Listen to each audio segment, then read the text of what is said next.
Welcome back. This is Newsfile, your most authoritative news analysis show. Your views are welcome, and your comments and questions to the economist that will be on this show who are already here, seated in the studios. 1422, that's a text line, 1422. You can also post your comments on our Facebook wall. We'll read them, send directly to me at newsfile@myjoyonline.com. I'll take care of that as well. You can also post your comments to 1760. That is 1760. That's a multi-TV text line, and we'll take them as well. This show is coming to you live from the multi-TV studios here at Kokomlemle. This is your Joy News channel. It is live on Joy 99.7 FM, Love FM in Kumasi, and over a dozen affiliate stations across the country. We're being watched across the globe on the internet at multitvworld/streams, and listen to on myjoyonline.com, as well as you know already. This show is available subsequently on your ABN television. That is the Sky channel 290. Thank you very much indeed for joining us. The show is brought to you by the kind sponsorship of MTN. Everywhere you go, and you're welcome to the new well. Star Assurance, that is your solid partner. Sasso insecticide mosquito spray, we say kumuntuntum preko, and that's what it does. It kills the mosquitoes on the spot. Errata Motors, that's where you get the best vehicles at the lowest prices. And as always, my outfit is provided for by Latida. Thank you very much indeed for joining us on the show. This morning, as I've already indicated to you, we're doing economics, bone shaker economics 101. Bone shaker economics 101. Dr. Bawumia, you may have heard already, says that the managers of our economy have done a wrong diagnosis and have given us the wrong medicine. So the medicine that they have prescribed is taking us nowhere, won't give us any healing. Dollarization and the approaches to resolving all that, wrong method. He speaks about the various matters that have been raised as the reasons for the fall of the cedi. Says all of these are sham.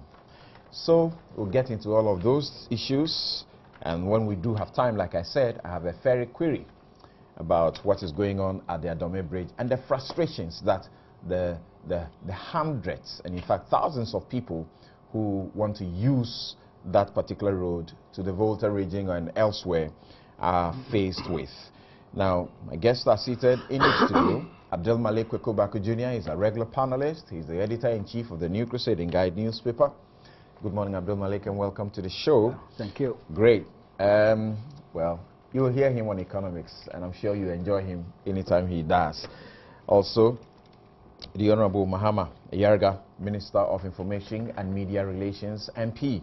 Good morning and welcome to the show. Good morning. And you're dressed in white. I suppose it's part of the celebration of what has happened to the country, what has been bestowed on us via our presidents. Absolutely. Okay, we'll try. We'll get to that. Try a little bit about that this morning. Why a little bit? That's progress. I think we should spend some time also on progress. No. We have an agenda for the show. Not unprecedented. Right. It is unprecedented. This is not. We'll get to that debate. All right.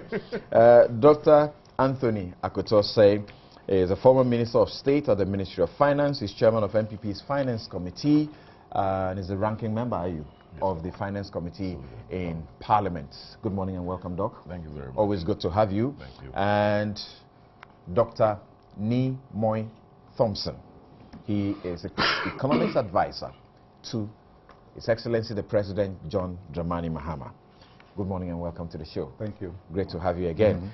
Now, we are ready to start the show, and as I said, your views and comments and questions, more particularly questions, are welcome to 1422. You can also send them to 1760, or send them directly to newsfile@myjoyonline.com, and I'll read those messages or post them on our Facebook wall, and we'll share them with the rest of the world. If you have a message that has no bearing on the economic situations that we are going to discuss, forget it. Don't waste your units. Thank you very much. If you have a message that's about who Bawumia is or is not, forget it. Don't waste your units. Thank you very much. Now, let's hear Dr. Bawumia, just a brief of him at the Central University College, where he delivered the lecture as the visiting professor of economic and governance on the 25th of March 2014. Economic governance. He spoke about restoring the value of the cedi in what they call the Distinguished Speaker Series lecture. Let's hear Dr. Bawumia. All right, we have a little difficulty there. We'll just move ahead because we have the whole transcript and we can deal with it. Is that shaker equipment? All right. Well, after here, we have a way of dealing with that situation with our production. Now, I'd like to start with you, Dr. Nimoy Thompson. Just very briefly, that's your preliminary comment. The lecture that Dr. Bawumia delivered, I listened to the entire lecture. I have read the 50-page, statement, and I find it very enlightening. I've heard you already raise certain issues about some especially three cardinal areas which you think that he either sought to mislead, or he was selective, or he was not fair to the facts, so to speak. Generally speaking, in 2 minutes, what do you say about Dr. Bawumia's lecture? Generally, you pretty much have summarized my position, which is that as good as an effort as it was in terms of contributing to an ongoing debate of what is happening with the economy, I think he missed the opportunity to actually zero in on some of the key causes of the economy. That's why I said in that respect he was either selective deliberately or perhaps mistakenly so. I highlighted the fact that in his analysis of the single spine, which is a big issue, is the millstone really around our neck, he chose only a segment of it and divided by the revenue, and therefore got a much lower ratio, and concluded that therefore it was, as the program goes on, I'll give further details. Sure. But I thought given the centrality of it in these challenges that we're facing, he could have done a much better analysis. Again, I'm not sure if it was deliberate, it was just an oversight. I have a feeling that if he had discussed it with my honorable colleague, Dr. Antonio, who sorry, I mixed the Antonio and everything, who actually has an intimate understanding and knowledge of the whole single spine, he probably would have recommended against, or perhaps recommended some modifications to the analysis and the conclusions that came from there. Similarly, I thought he was also selective in other areas, such as the exchange rate. I thought it was somewhat disingenuous to just do the analysis up to 2007 and then you jump to 2010 and leave the critical depreciation rates there, because between 2007 July and 2008 December, the cedi lost almost a quarter, 24% of its value as a result of these challenges we're facing, and of expenditure overruns, and pretty much all the challenges we're facing, and yet that was left out. So it created an impression of a better than actual situation there. As he alluded to issues of net financing and somehow concluded that it all came from the central bank, which of course is not true. We are banking and non-bank sources of net financing of these things. So I thought he could have done that much better than that. Eventually, some of the prescriptions he gave were either already being implemented, sometimes simplistic, such as recommendations that we should improve street naming or street addressing system in order to formalize the economy. Of course, the street naming thing is already he's been consistent about that particular yes, thing. but we have a more comprehensive, a more realistic approach. Like I said, that was supposed to be just your preliminary comments. And if you were in the lecture theater and he were your student and he delivered this lecture about the outlook of the Ghanaian economy, and you were supposed to mark him over 100%, what would you give him?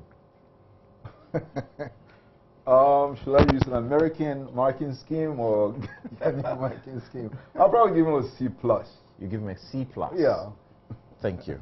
And he's a friend, by the way, so right. I'm being charitable. Great, great. Now, Doc, there are those who are saying that Dr. Bawumia appears to have, just been interested in painting a bleak picture about the economy and not, acknowledging when necessary what was being done right. To the extent that I tell you that one friend who is a fanatic of the NPP told me, he says, look, from listening to Bawumia, I feel we are not too far away from the Zimbabwe economy where, what was it, $1 million Zimbabwe, $1 million Zimbabwe dollars was used to purchase, to buy only a fowl. Well, thank you very much, and let me say good morning to your cherished listeners. First of all, I have to be honest with you.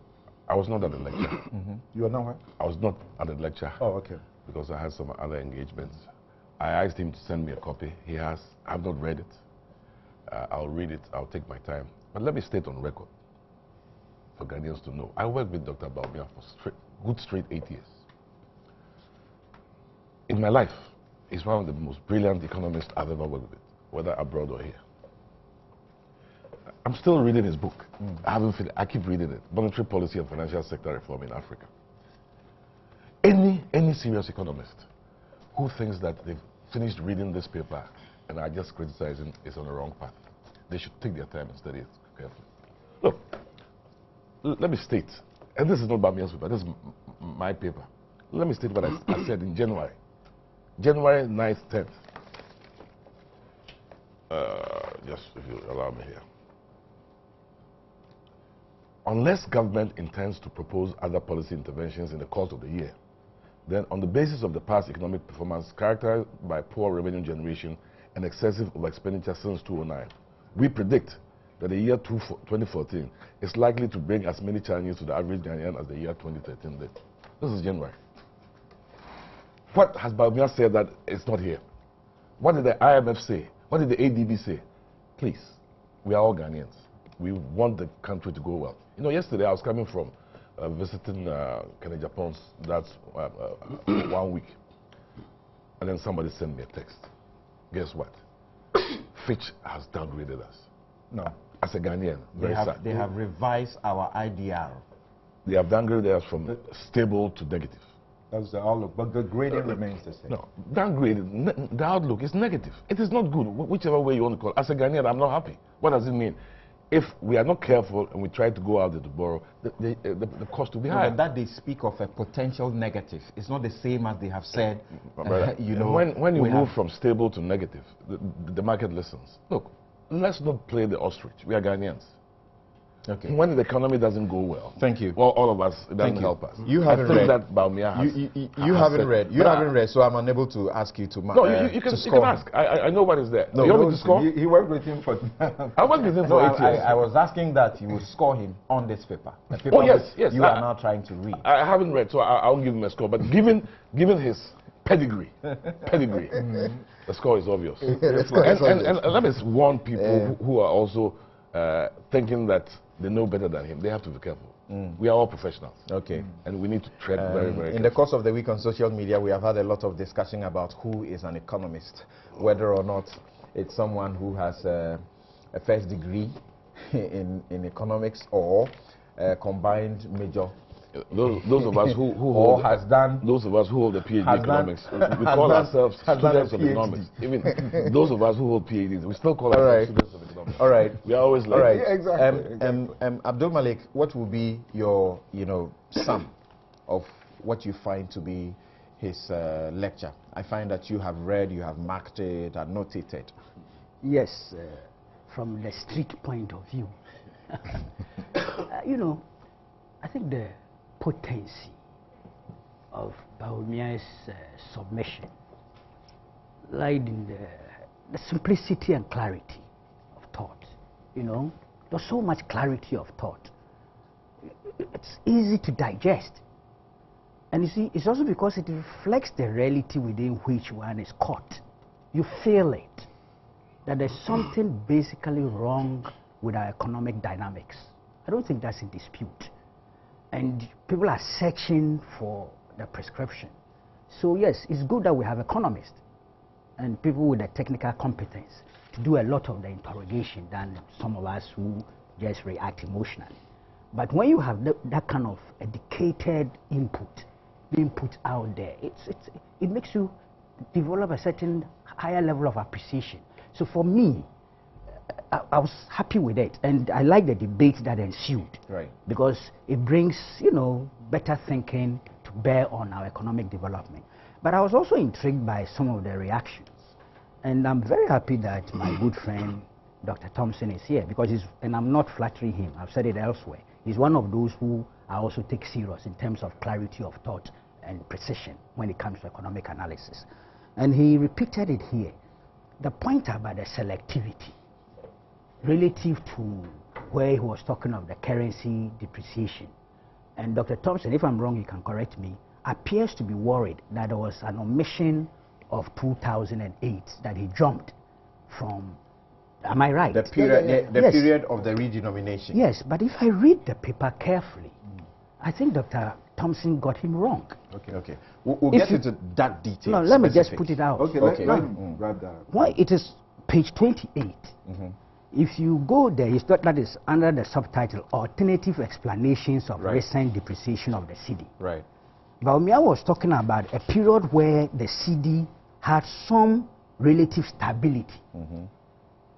So he was citing periods that, in his opinion, had some stability for us to discuss how that kind of stability occurred. Okay, and see how we can either, because governments took credit for it. And let me read that portion, it's very important. It says, Mr. Chairman, there have however been a number of alternative views about what is causing the depreciation of the cedi. Those views have to be examined if we are to reach some consensus on how to stop this rampant depreciation. It is also important that explanations for the current episode of cedi depreciation are not ad hoc. This is because the cedi has seen some stability during some past periods. Then he lists them. Cedi exchange rate depreciation vis-a-vis the US dollar was 4.5% over the year 2003 and 2.2% for the year 2004, 0.9% in 2005, 1.1% in 2006, and 4.8% in 2007. Between 2004 and 2007, the cedi depreciated by an average of 2.5% against the US dollar. Similarly, now he jumps, there's no 2009. 2010 and 2011, the cedi depreciated by 3.1% and 4.9% respectively against the US dollar. The respective governments have claimed credit for this achievement. So there was a basis for not dealing with 2008, where I'm sure, yes. Well, this is my understanding, because he's talking here of stability, relative stability, not the instability or the depreciation. That's not the context within which he was making this point. So the charge of selectivity does not apply to this particular Dr. Thompson matter. will come to explain that in good detail for us. Now, Mr. I see that you are reading the very final pages of his lecture. What do you say?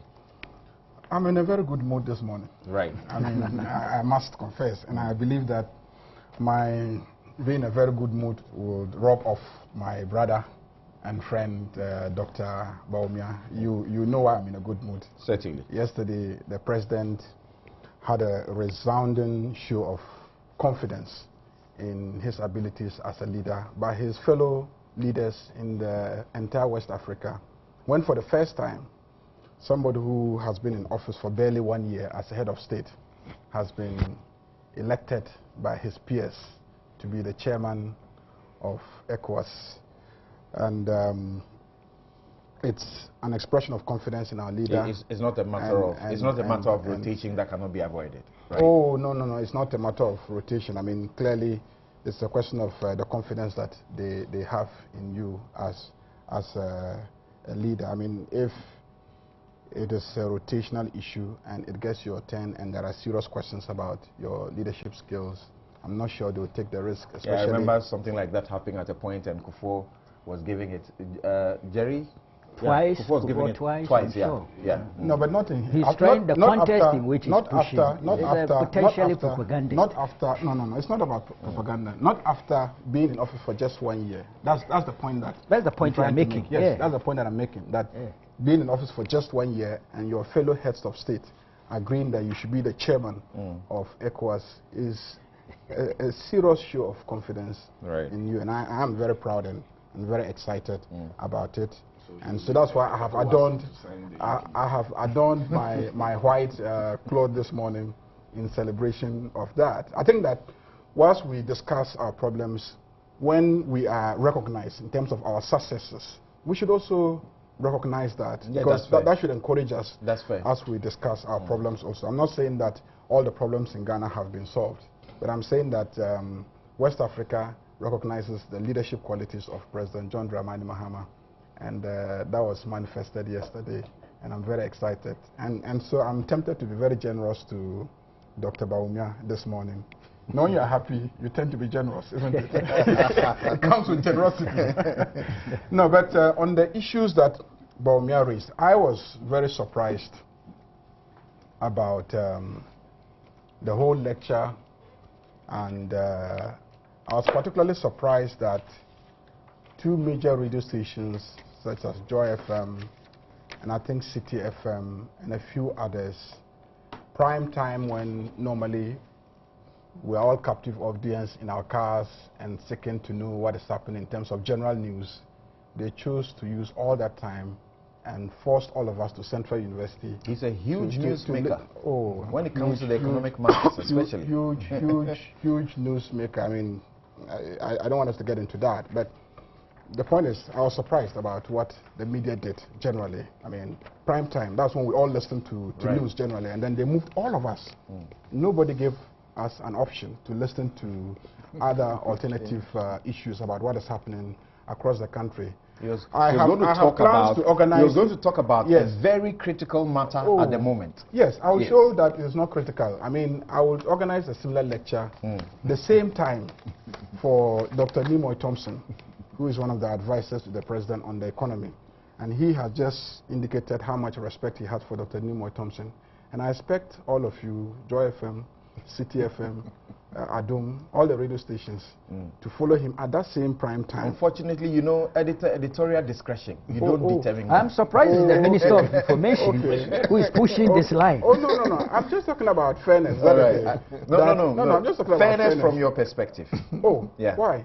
So if Dr. Nimoy Thompson is delivering a lecture on the cedi also, and he's the advisor to the president on the economy, you don't want to listen to him. An editor's perspective in respect of someone who is being, you know, governor of the deputy governor of the Bank of Ghana, not even governor, deputy governor, Bank of Ghana, has been running mate to the largest opposition party. My brother ran elections. He has a running mate. I organized a lecture for my brother's running mate also. all right. Anyway, but let's get back. What has Dr. Bawumia said that the Minister for Finance hasn't said, or the President of the Republic of Ghana hasn't said, or all of us haven't said? They have all not said that dollarization is not the problem to the cedi's fall.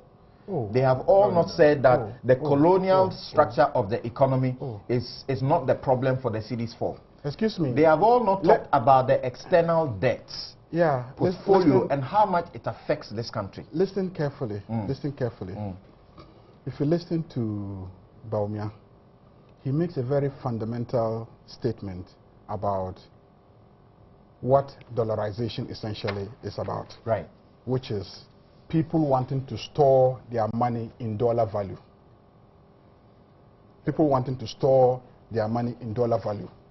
So he had 300,000, was it, he used an example about somebody having 1 million, you know, 5 years ago, and then today that 1 million will essentially be 350,000 Ghana dollars if he had kept it in Ghana cedis. Whereas if he had kept it in dollars, today it will still be $100,000 worth its value. So essentially, it is partly the desire of people to store their money in dollars, which is partly generating a demand for the dollars, an artificial demand sometimes.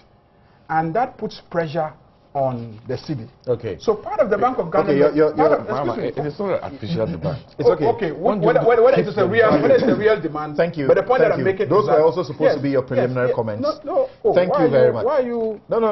You know what?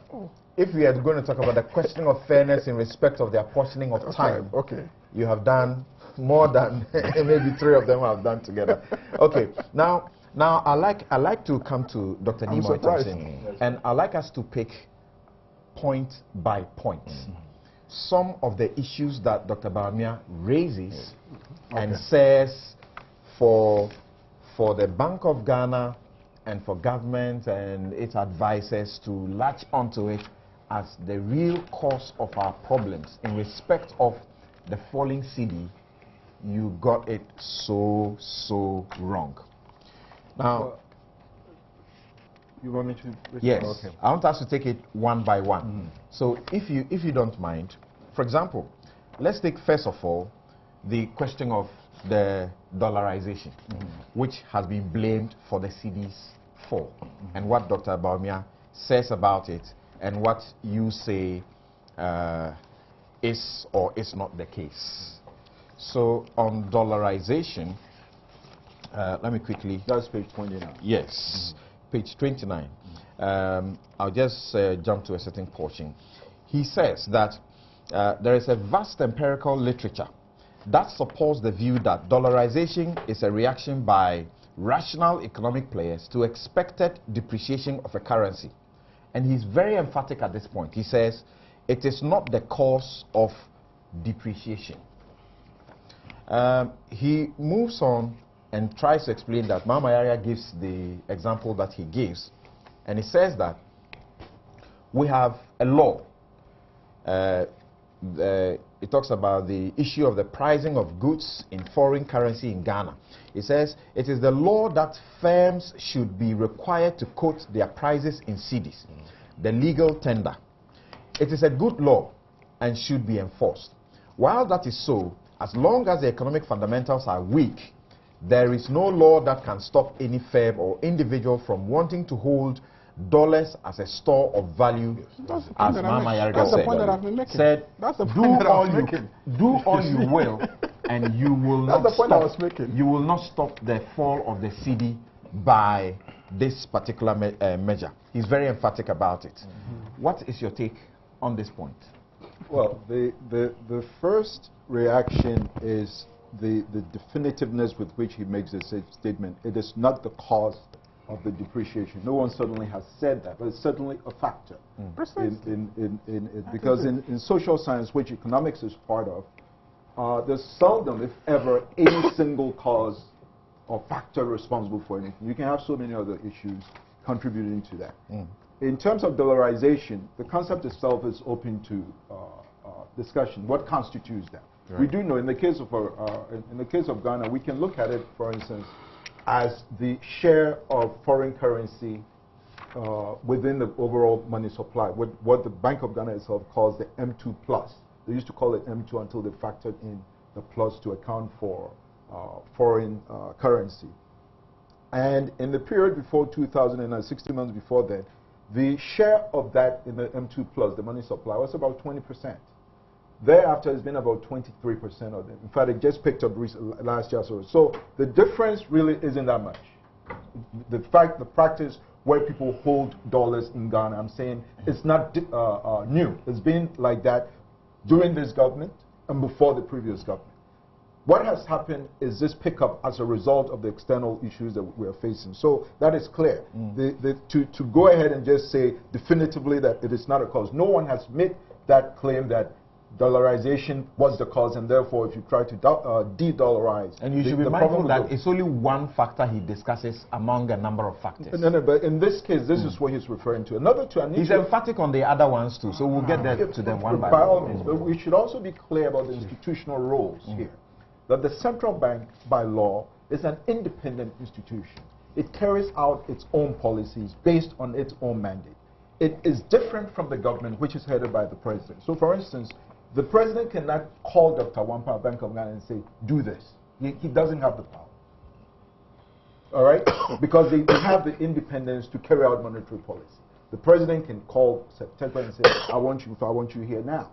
I want you to, any of the ministers. So the actions taken by the central bank, which then led to all these discussions, were their actions. Remember, just a couple of days. The president's economic team does has no influence whatsoever on the central bank. We do collaborate, but it's an independent institution. Remember, for a couple of days after the measures were announced, the government had to invite the governor to cabinet to explain, because everyone in government wanted to know what was going on.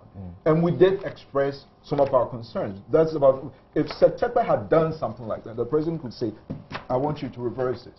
In this case, we just express ourselves. So we need to be able to have that distinction between us. Now, besides dollarization, he went on to talk about issues. Stay with dollarization. All right. He gives the example. He says that you don't need the dollar to be present in Ghana. True. No. Whoever said that? Yes. Whoever said. And it's a redundant argument. He tells you about the Hong Kong dollar, which is not in your country. But are you aware that the cedi? The cedi is depreciating against. Are you aware that the cedi is now being traded outside in some currency markets outside since 2011? So it's happening. That itself, I don't even see the relevance of that argument. So the dollar is now here. So what? We have fundamental problems. Yes. It's the way we analyze it, the magnitude. I heard you talking about $20 billion. Where did that come from?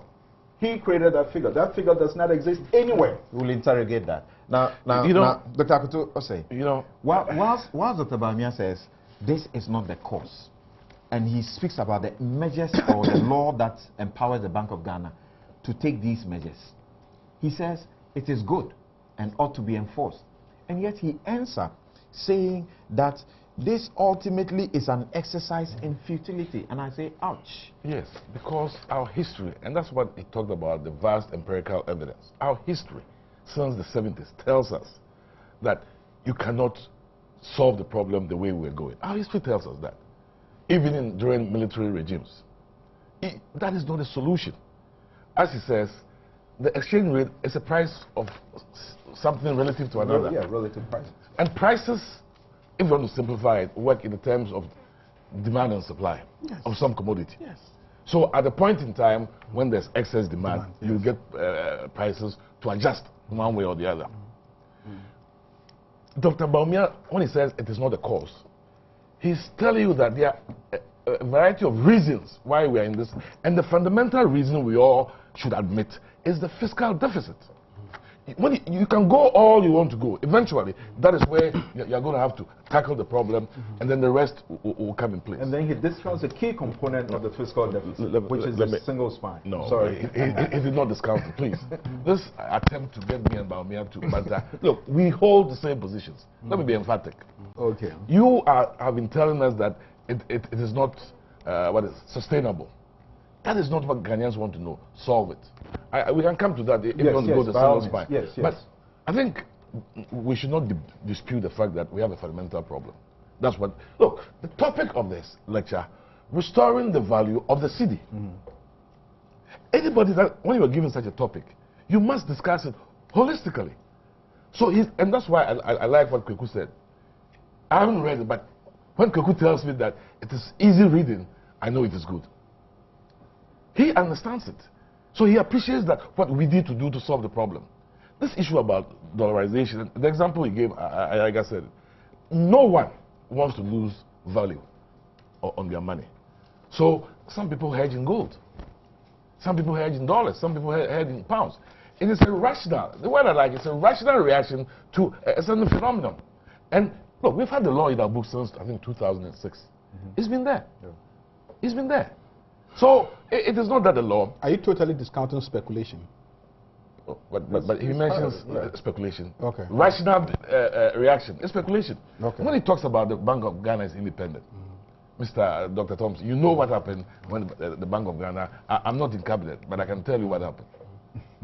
Why does the president call a cabinet meeting to so-called understand what the governor is doing? I hear somebody asked the governor, did you consult? He said, I consulted, and the whole place got quiet. No.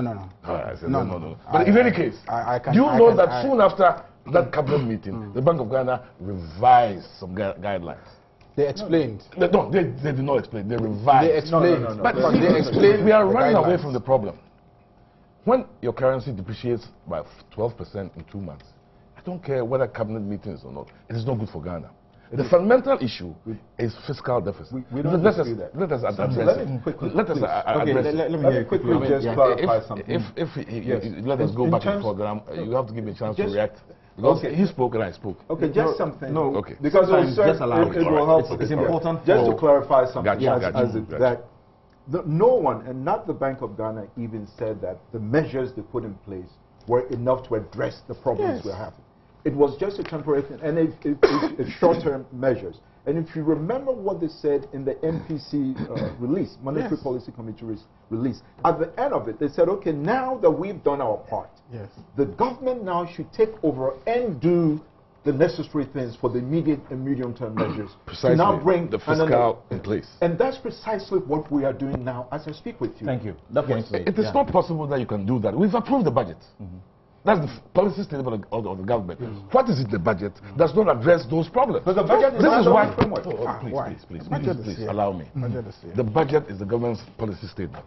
Parliament has approved it. You can't change it until you come back to Parliament. So, as we speak, that is it. In fact, that's why I said, unless the government comes back after the budget with new policy measures. So you cannot do anything else but what you said in the budget. You cannot change taxes. You cannot spend what you don't But it have. doesn't mean that you cannot work on please, that. Please. I'm saying that the budget as it is in this book does not address the problems but Bawumia has.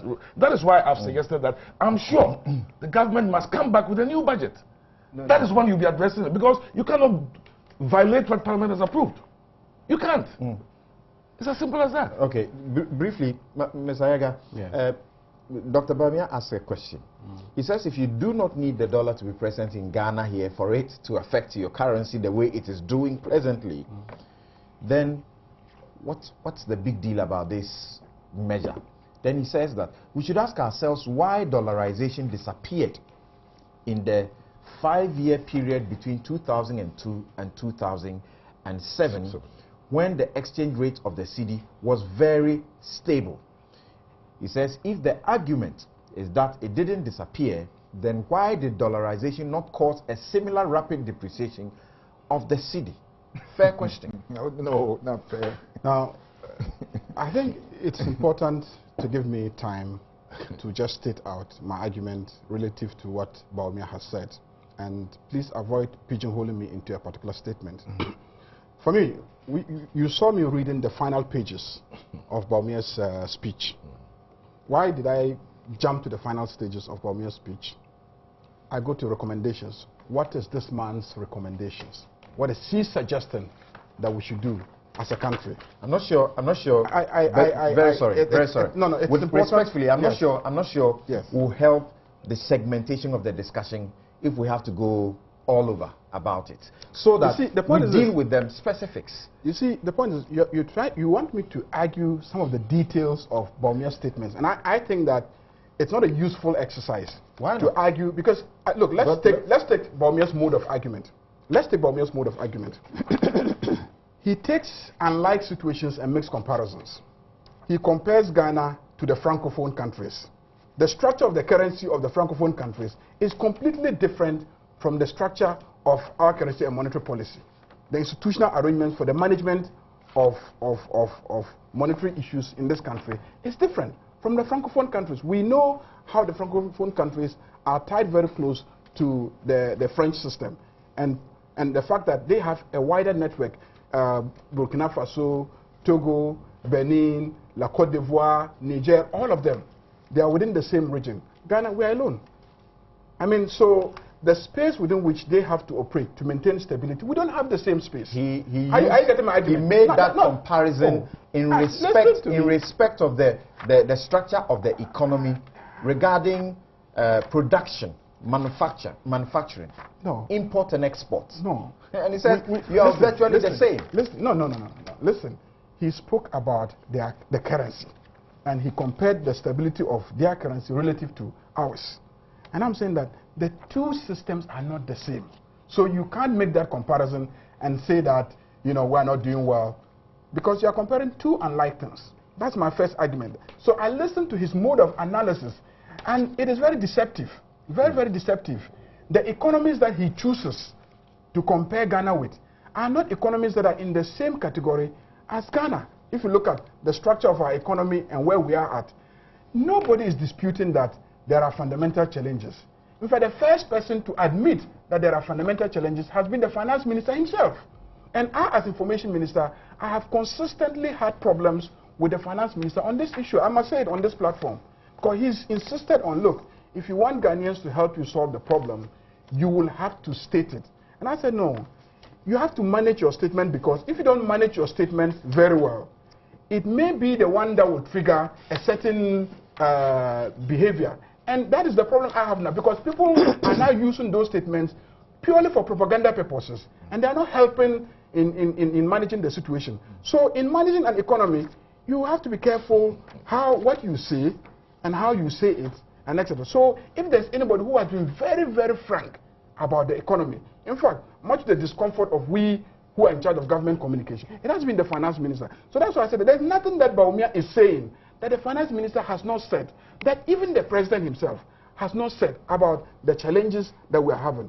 So I'm saying that, look, I will simply go to Bawumia's statement and take the recommendation page. But what does he recommend? Bawumia says that government should resist the temptation to make this situation boils down to weak economic fundamentals. That is it. Fifi Kwete, who is in charge of financial and allied institutions, says this is wrong. The economic fundamentals of this country are stronger and better even than he refers to when Kufuor left it. I mean, if you also listen, both the president and the finance minister have consistently admitted that part of the problem has also arisen from the structure of our economy. An economy that is very import dependent. Well, we're talking about the whole issue being about the price of the dollar. And we agreed that, like any product, the demand and supply determine the price of the dollar. What is generating the demand for the dollar? The demand for the dollar is being generated not just by people wanting to save their money in the dollar, but because they actually need it also to import either raw materials for production or finished goods for consumption or certain services. That's why they are demanding the dollar. So if you are import dependent... That defeats your earlier argument. You said people want to store the money in value. Yes. So it's one of them. You can't it's one of them. Dismiss it. No, it's one of them. So some people hold it to store value also. Yes, I didn't dispute that. I admitted that it is one of the reasons. So that has been admitted by both the president and by the finance minister, and we're taking measures to deal with those issues. We've been campaigning on reliance on local manufacturing, expanding the local manufacturing sector, even food. We import so much food. The president spoke about it, rice, cereals, all those things, how much we spend on importing just food that we could produce locally. So I said, let's deal with all these issues. When we deal with all these issues, fundamentally, we would affect the demand side. When we affect the demand side, there will be others that we may not be able to resolve, yes. But if you manage the demand side, and then you go to the speculation aspect of it, part of it, the reason why I brought in speculation is the fact that at a certain point, it also becomes speculation.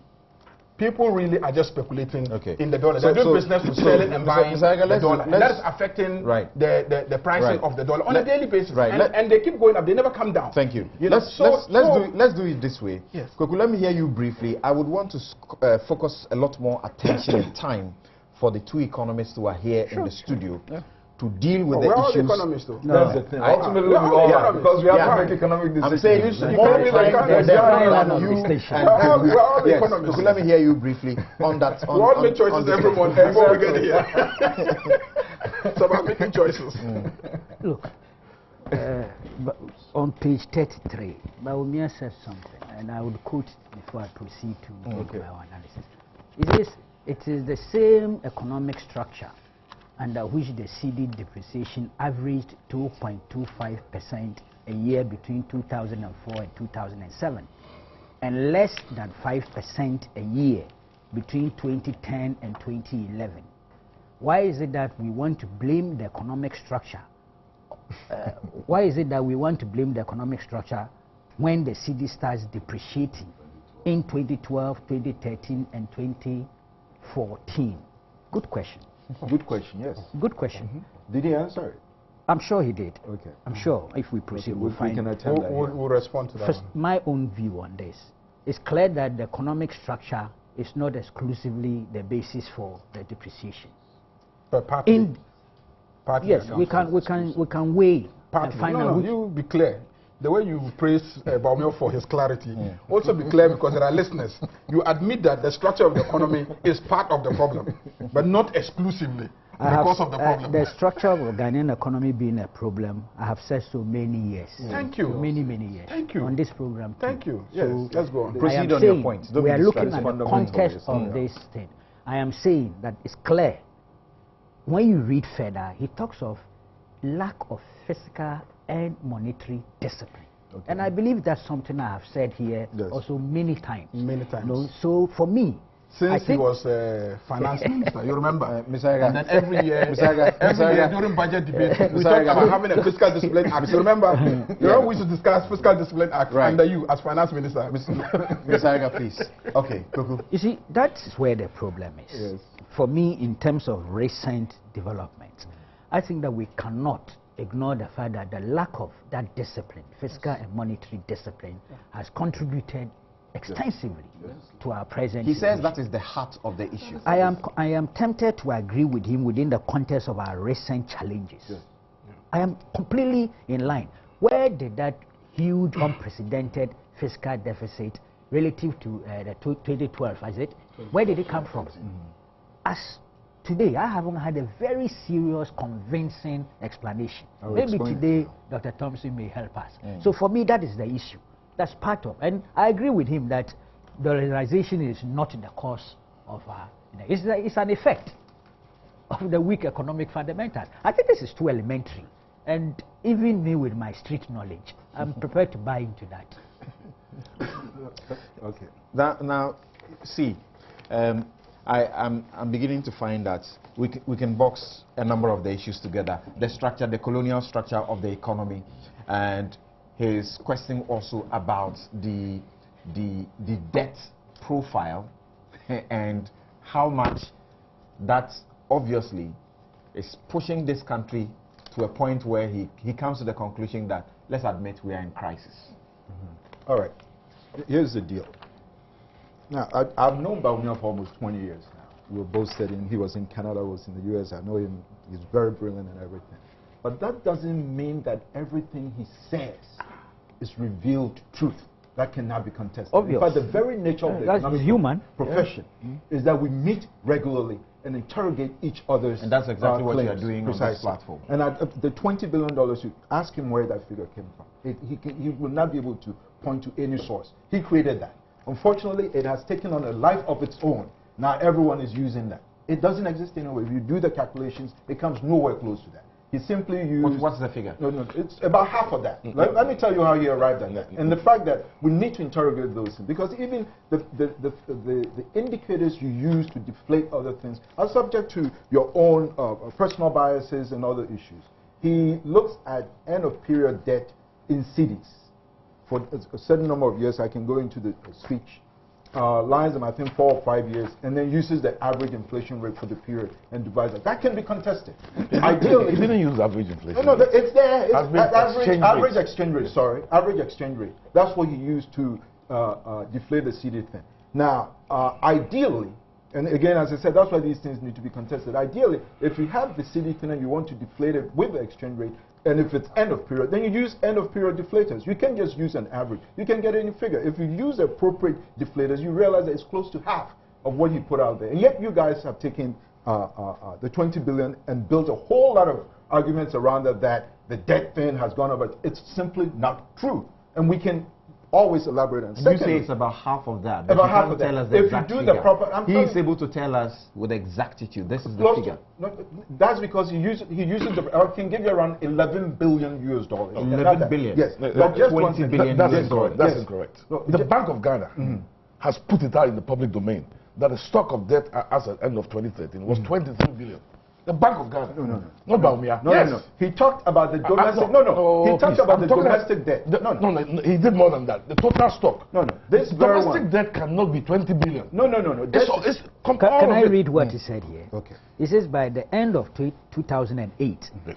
Ghana's total public debt stood at 9.5 billion Ghana cedis, yes, which is 33%. Yes. Professor, that's in page 17. Page 17. Thank you. In the last 5 years, however, yes, the stock of public debt has seen a dramatic increase to 49.9% billion, which is 57.7%. That's total debt, not domestic. At the end of 2013 figures, then he gives Which figures. page is this? This is page 17.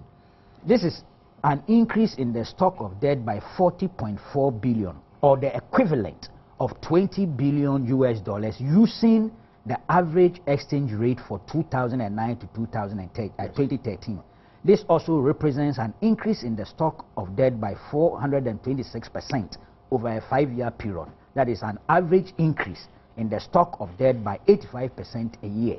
This is a frightening rate of accumulation of debt by any So standard. he's talking about the change in debt using arbitrarily using exchange rate period average, and I'm saying that you don't deflate it like that. But that's something we can contest anytime. But I'm telling you that the $20 billion does not exist anywhere. He created that. And he have to. No, he's told you how he came to the 20 billion. And I'm telling you that you cannot just take the if I owe you. So your point is his method is wrong. But the methodology is questionable. It's contestable, and I'm contesting that. Let's proceed. Well, I mean, well, what else? It's contestable. That is not the same as being wrong. Okay, contestable, yes, but it's not because wrong. what that means is, okay, so he chooses to deflate that with average exchange rate. Okay. What if someone comes up and says, okay, I'm not going to use the average exchange rate. I'm going to use the end of period exchange rate. You're definitely going to get a what do you get? What do you get? That's what I'm saying. If you use the end of period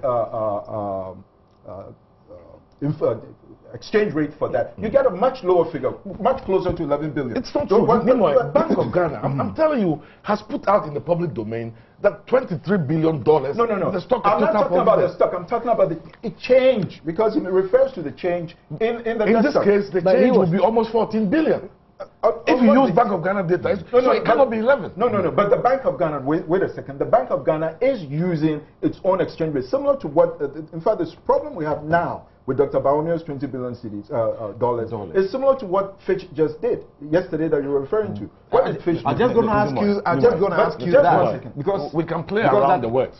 Our public debt stock has gone up. Nobody has disputed that. Using different methodologies. I'm not disputing that. The fact is that in the last 5 years, we've accumulated at least close to $13 to $14 billion. And even if it's one, the point is, what does this do to us? All he says is that your debt servicing becomes so huge, you don't have fiscal space. Nobody is disputing that. That's where we should be going. No, we are not disputing that at all. But I'm against the arbitrary creation of figures to make arguments that then take on lives of their own. He talks about pretend there is an academic exercise. Yes, he talks about when you created 1.6 million jobs. Did anybody say anything? Well, we are not talking about jobs. Let's deal with the issue. He talks about the depreciation of dollarization. Again, we need to be clear about it. The dollarization has existed during both periods of relative currency stability and instability. If we measure dollarization as the proportion of foreign currencies in the money supply, and I've said that during the 5 years prior to 2009, it was around 20%. Since then, it's been around 23%. So it's always been there. The problem, and we shouldn't confuse dollarization with currency crisis. You can still have dollarization without a currency crisis. Liberia, for instance, as I speak with you, uses both the US dollar and the Liberian dollar. They don't have any currency crisis. So we need to be very clear that the issue is not so much dollarization per se, but the crisis that occurs. After you resolve the crisis, because we did have a crisis in 2008. Once it was resolved, everything went back to normal, stability and return, and people still continue to put their monies in dollars in anticipation. So let's be clear about that. Secondly, the issue of unprecedented growth on the fiscus, so to speak. We need a little background on how we got into this single spine thing, because it's a major part. Okay. And people are disputing that, and Bawumia in particular discounted that as a major factor. Dr. Akusose can bear me out here. No, I cannot bear you out. Well, because I'm referring, not that aspect. I'm giving the background to that. As for the discounting, we can always go and say, because he says definitively that it's not. No, he gave you an example trying to tell you that you cannot say that that is the cause of the problem, because on the average, the ratio is around 40-something%. You don't say that he discounted it. But I will show you. How did he come to 40-something% when you leave out the other part of it? But let's put it in historical context. In June 2008, the consultants gave the single spine report to the president, to the government at the time, to be acted upon. It was not acted upon until the following year, January 6th. Just one day. That's incorrect. Okay. There was no action on January 6th. No. Please, I was in government. Yes, I know. There was no action on the single spine. Please. Nothing was done. Let me tell you what happened. President Conte did not sign. He does not administer wages. Yes. Let me tell you what happened. Okay. Somebody made an announcement that if you implement the single spine, on the average, you get a 35% increase in salaries. Yeah. That is all. Yeah. Nobody could have implemented it. No. Since when did the president implement wages? No. At least the government. No. I was in government. I know you were in government. If you want to know what But you will also remember that I was a member of the transition team. We met you and your team. There was a long table. You were sitting on the other side. I was sitting here. And we discussed this. We did not implement the single spine. Let's accept it. But you did give the mandate that it should go, because the report was June 2008 until you guys were leaving, and then you made this recommendation that the salaries should be increased across board by 34%. No, we did not make that. We gave you the handover results that this is the single spine. We did not. We cannot tell you what to do. Yeah, but that's what you did, because you had 6 months to implement the thing. It wasn't done. A new government comes into power. It's confronted by this 34% thing that they had to. In the meantime, don't forget. You remember when the new government came to power? They said the government was broke, and they took exception to that. So you can't say that it will scare investors and so forth and so on. But that, in fact, was the situation.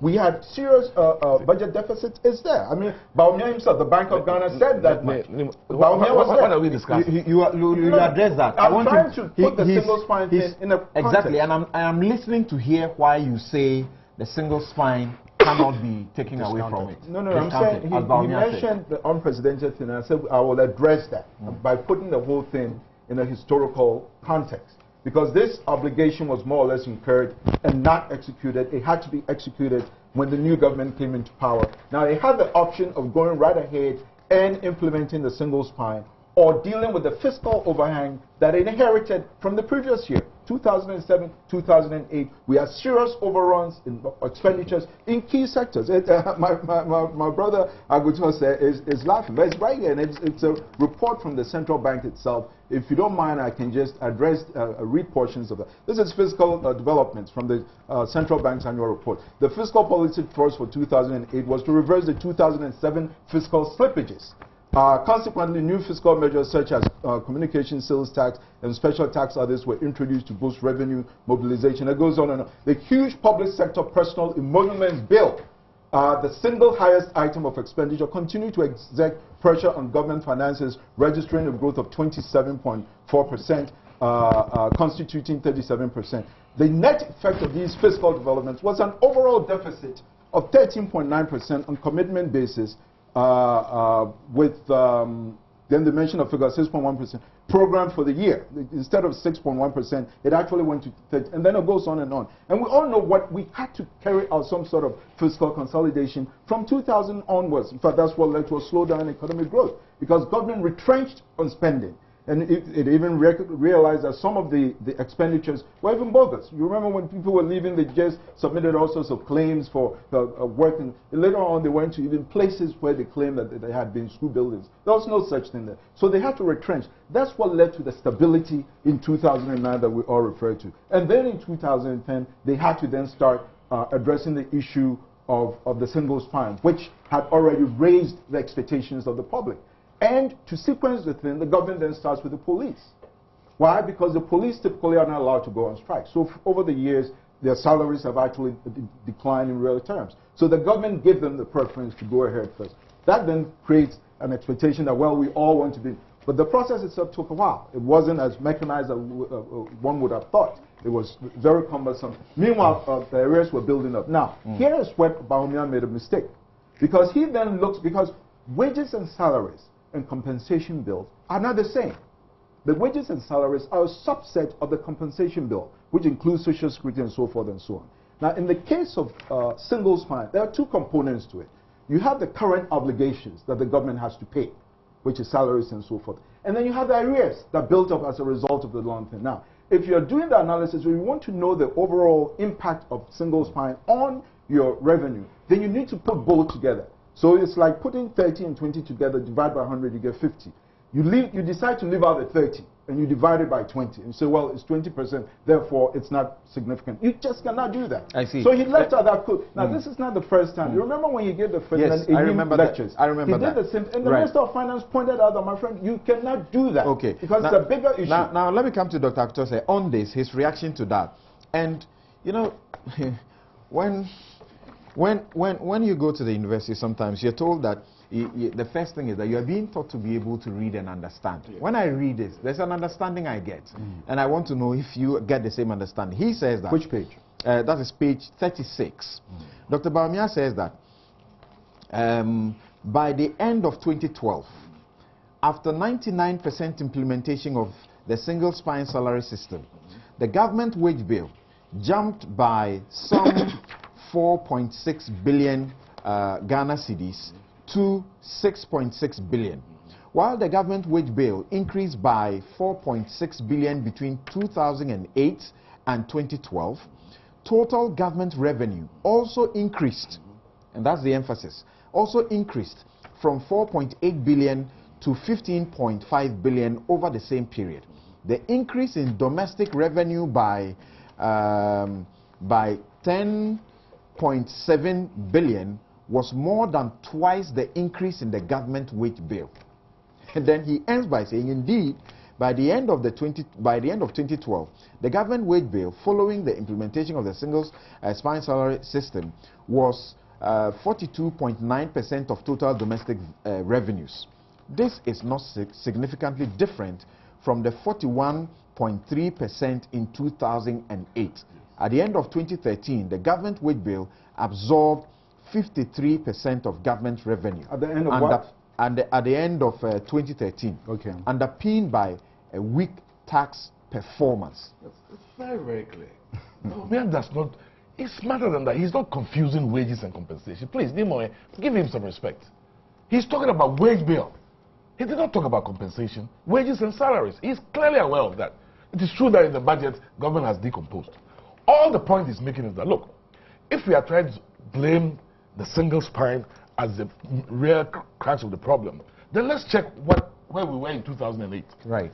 That's why he says, if you take the ratio of wage bill to tax revenue, you had about 41.3. And he said, it is not different from 42% that you have. So you cannot be putting the emphasis there. That is all he's saying. Is he wrong? These are facts. Now, when you choose not to pay arrears, the current is different from the arrears. That's a different matter. That's a different matter. When you take the current wage bill and you divide it by the tax revenue, you get a certain percentage. The fact that you have not paid people is your problem. But the current one is 47%. This is not to say that... Doc, what does he mean when he says the increase in domestic revenue by 10.7 billion was more than twice the increase in the government wage bill? Government got much more money than the amount that he had to pay on wages. Okay, so there was room. There was room. But he's not saying that 41% is good.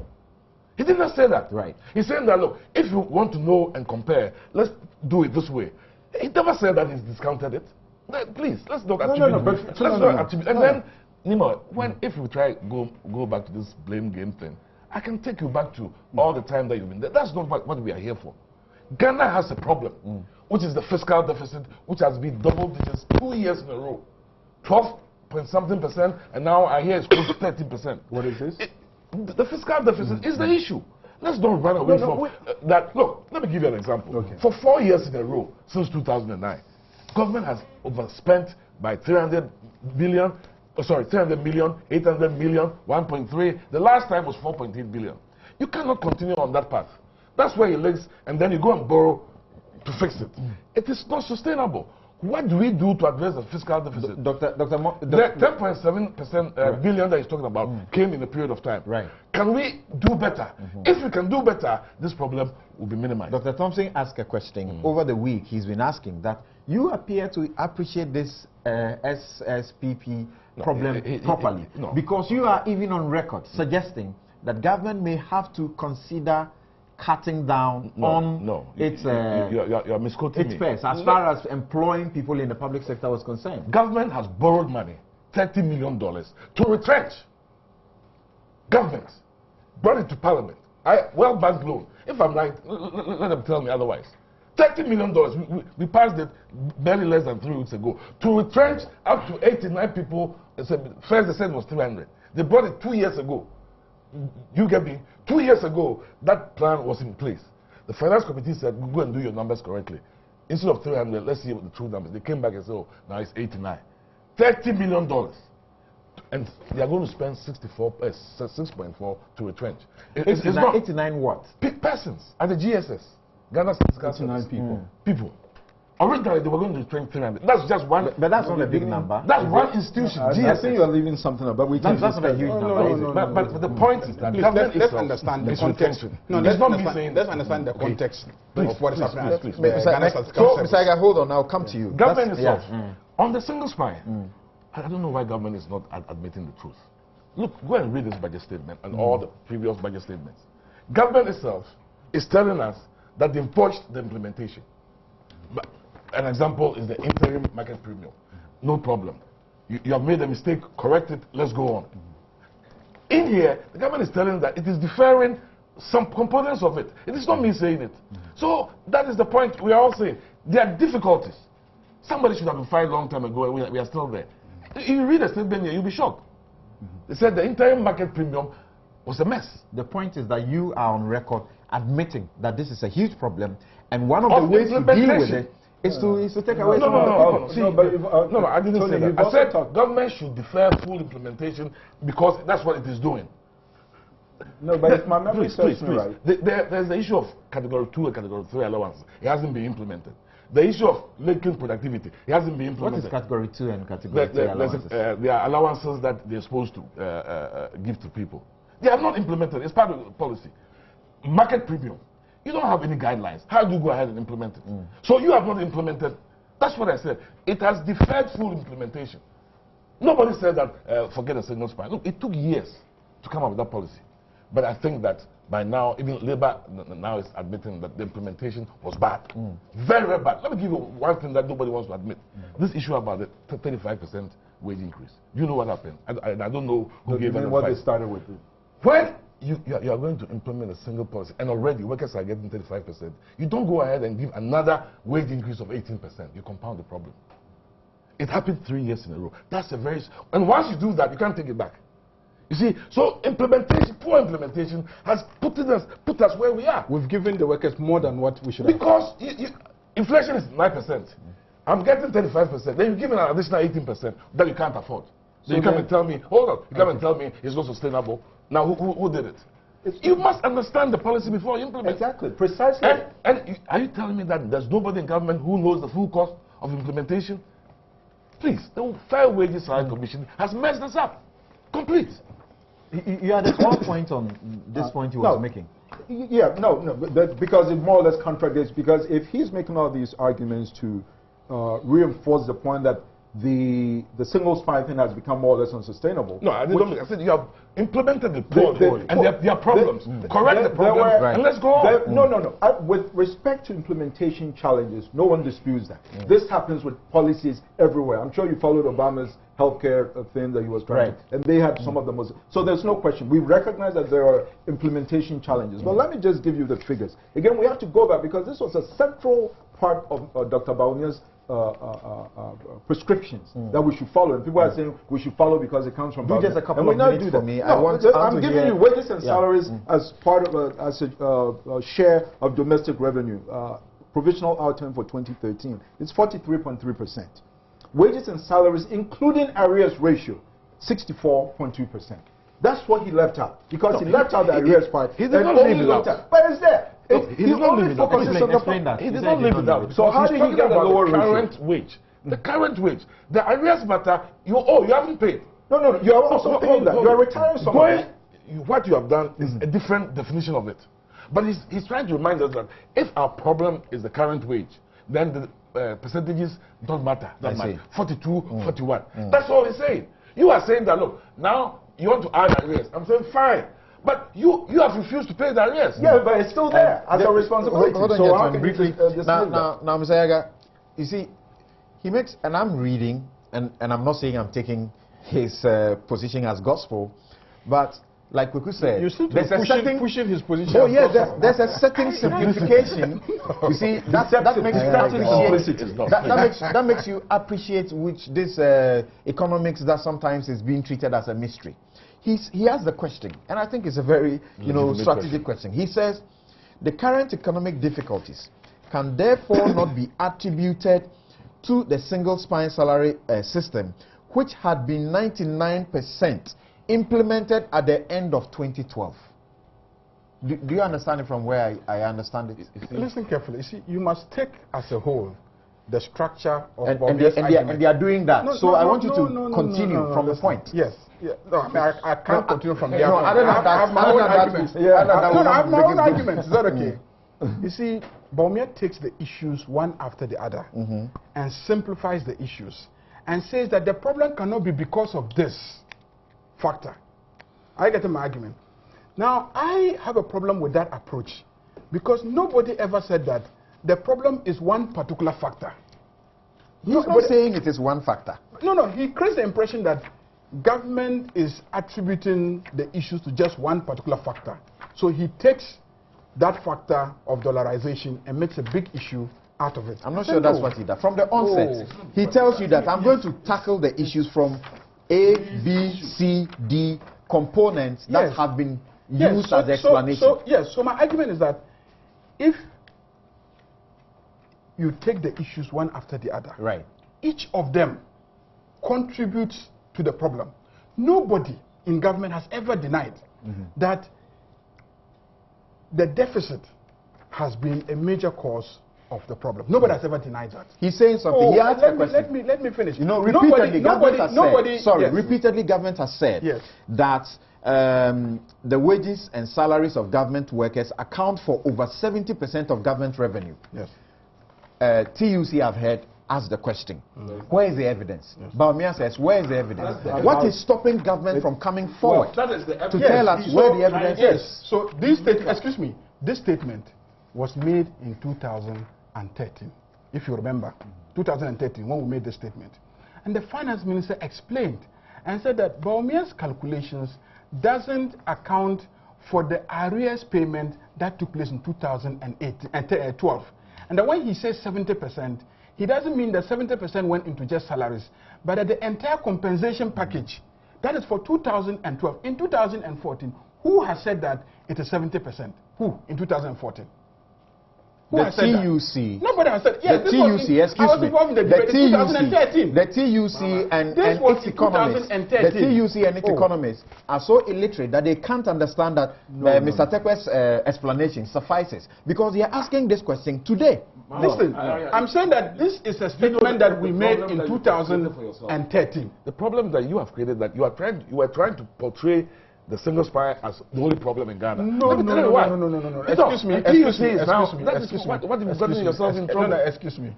And see, that is the problem of Bawumia. His problem is that he has pigeonholed himself into one supposed cause of the entire problem. If you read our policy document, which is our budgets consistently, you will see in the budget that we do admit that part of the problem is because of declining receipts from cocoa, mining, and other receipts. What we anticipated from petroleum, we're not getting, because you project that you get this much from your petroleum receipts, and then you, based on that, you budget to spend, and then later on it doesn't happen. What do? You've already budgeted, you've committed yourself, so you go for a loan. You don't get it internationally, so you take it from the domestic banks, and then you are paying high interest rates. We've admitted that. He has admitted, finance minister has admitted severally that the debt level is significant, and a large chunk of it is also domestic, and the interest on the domestic debts are high, and that is creating problems for him in terms of payment on interest every year. And so part of his strategy is he's going to the international financial markets so that he can have deferred payments, so that he can restructure his domestic debt and create some more space for himself. He has admitted this.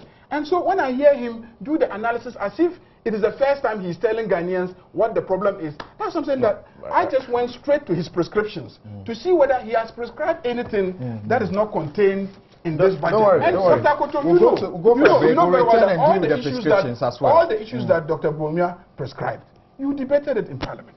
We have it captured in the budget. Question it was is, in are they last being year's budget. implemented? It had been implemented. Okay. It had been We'll implemented. deal with that. When we We'll deal run with the away from the problem, prescription specific. we can never have answers. Okay. And it doesn't help Ghana. Right, thank you. And gentlemen, I want us to be, we should carry the discussion, the debate in such a focused manner that our viewers and listeners can follow, so that we don't get to mix everything.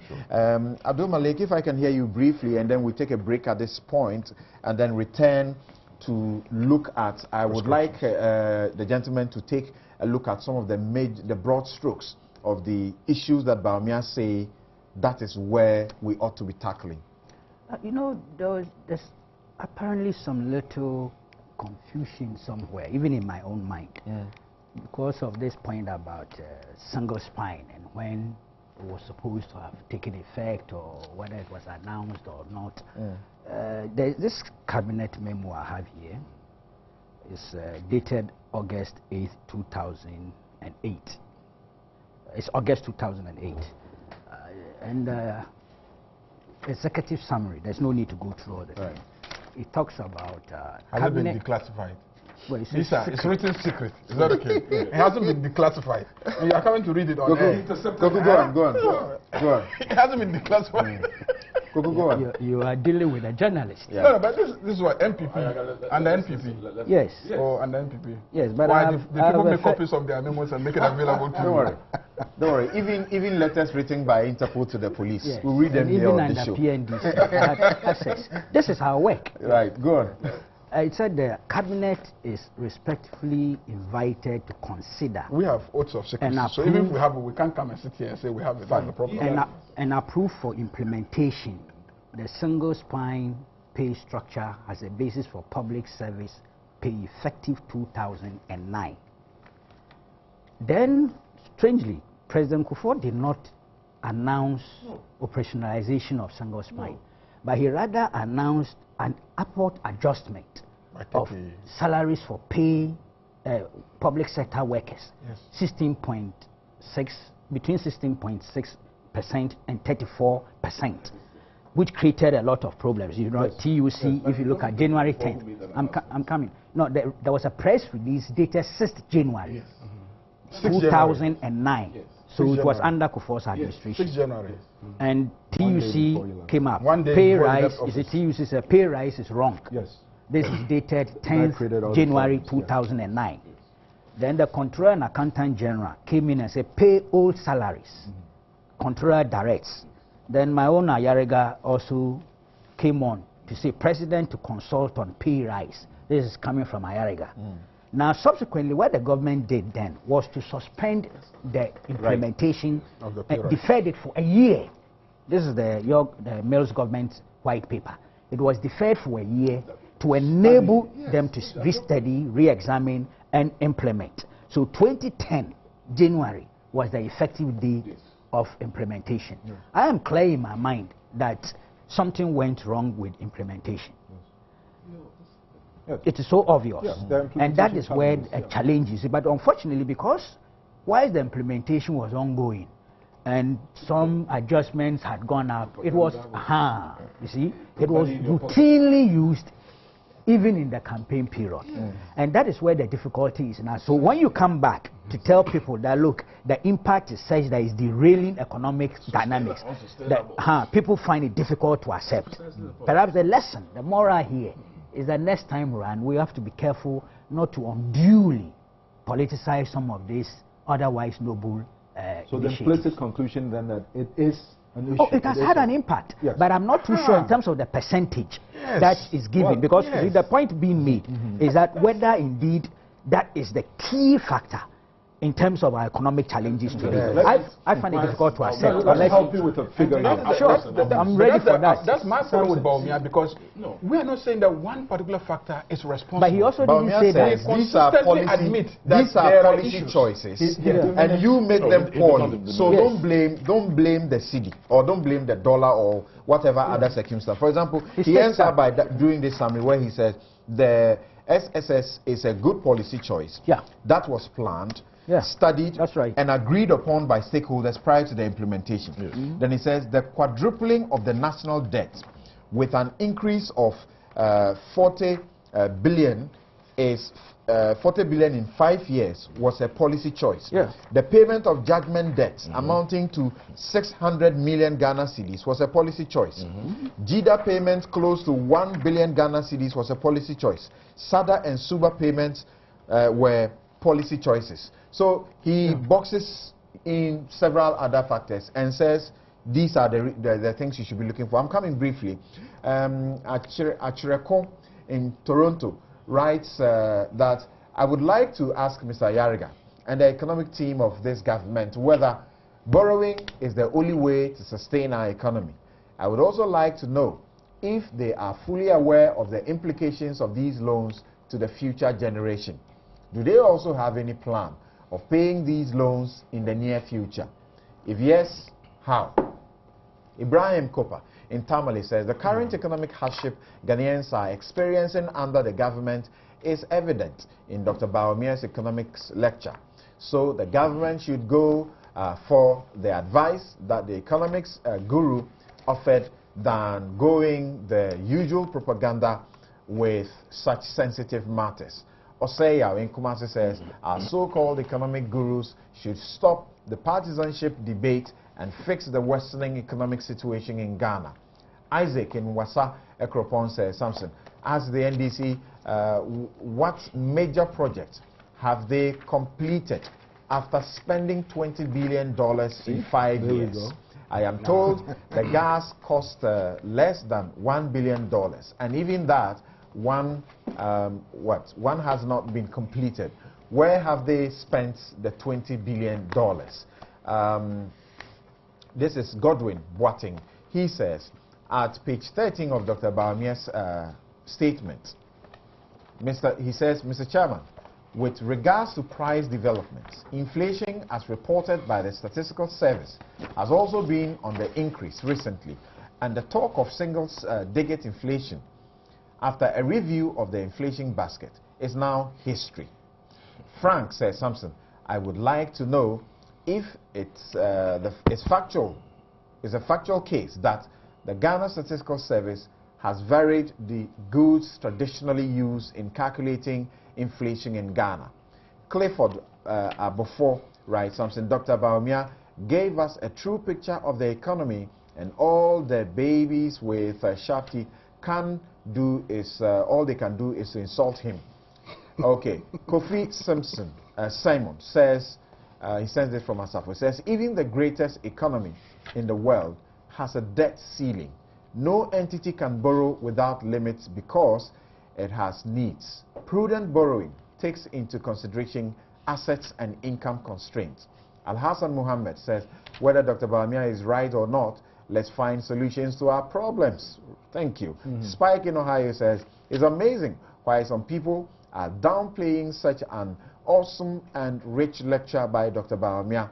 The man presented everything as it is, and President Mahama and his government should adopt everything he said and use it. The propaganda must cease. I'll take a final one. Akuma Viaka in Awasana, that's your name, says only a few people who have condemned Dr. Bawumia's position on the economy have told us where Bawumia's views are wrong. We are being too partisan. Thank you very much. And I will return and look at the issue of what Dr. Bawumia says is the heart of all of these problems. And if we are not careful, we are actually plunging into deeper situations. He says we're in a crisis. We should admit it. Well, there are others who disagree with him. Professor Kote says, no, we are not. This is not. I'll tell you who he is, from the University of Ghana. Okay, don't worry. We'll get to that. That's the problem. We'll get to that. Dr. Bawumia says something. Hold on. Another doctor says another thing. And you have issues with the other doctor. Hold on, don't worry. What's your problem? Don't worry. Take it easy. Take it easy. So return, and when we return, this is how I'm going to look at it. We're going to look at the issue of whether or not we are in a crisis and go to look at the solutions, particularly the fiscal and monetary discipline. It doesn't exist, so he says. How shall we go about it? This is Newsfile. We'll be right back.